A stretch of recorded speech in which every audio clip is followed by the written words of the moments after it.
Welcome back sa aking channel, Aktor Enrique Hill opisyal ng Kapatid Network, sa naganap na contract signing nitong Lunes, opisyal nang naging bahagi ng MQuest Ventures ang aktor. Iiwan na nga ba ang Kapamilya Network? Panuurin at pakinggan ang buong detalye.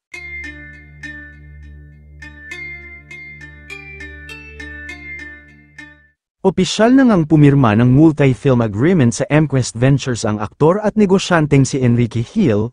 Gagawa ng collaboration ng aktor sa ilalim ng kanyang production company na Slingshot Studios at mga endorsement sa MVP Group of Companies. Kasama sa event sina Manny V. Pangilinan Chairman, MVP Group of Companies, MediaQuest, Jane J. Basas President and CEO, MediaQuest Holdings Inc., Signal TV, MQuest Ventures, John Andal Group CFO MediaQuest Holdings Inc., at Ranvel Rufino Business Partner at kaibigan ni Enrique Hill. Napakalaking oportunidad nga nito para sa aktor na si Enrique, dahil sa pakikipagkalab niya sa Kapatid Network, maituturing din na siya na ang bagong star ng nasabing network, bukod dito ay marami din ang nakaabang na proyekto para sa kanya. Kaya naman sa nasabing contract signing ay makikita ang tuwa sa mukha ni Manny Pangilinan, dahil isang Enrique Hill ba naman ang nakalatag sa mesa at isa sa mga star ng Kapamilya Network, kaya naman wala kang hahanapin pa dahil isa ito sa pinakamahusay na aktor ng nasabing network. Well, malamang marami ang nagtatanong kung makakagawa pa ba sila ng kanyang fiancé na si Liza Soberano ng teleserye at pelikula gayong nasa Kapatid Network na siya. Ang sagot dyan ay oo. Oo, tama ang narinig nyo, makakagawa pa sila anytime, depende na rin kay Liza kung kailan siya pwede. Dahil hinihintay lang naman siya ni Ken.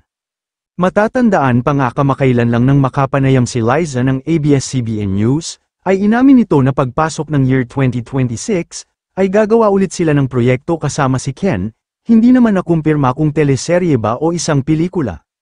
Gayunman, sa mga nagsasabi at nagtatanong kung iniwan na ba ni Ken ang ABS-CBN, ang sagot po ay hindi, still kapamilya pa rin naman siya, dahil nakipagkalab lang naman siya sa Kapatid Network, pero masasabi natin na opisyal na rin siyang kapatid, dahil sa naging contract signing.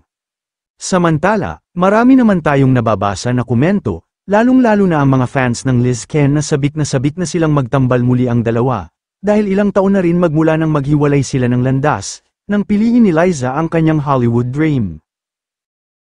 Kayo mga ka-showbiz, anong masasabi nyo sa ating showbiz topic ngayon? Kung may opinion kayo ay magkomento lang kayo sa aking comment section. At syempre kung bago pa lang kayo sa aking channel ay mag-subscribe na kayo para lagi kayong updated sa mga showbiz trends na ina-upload ko. Maraming salamat po.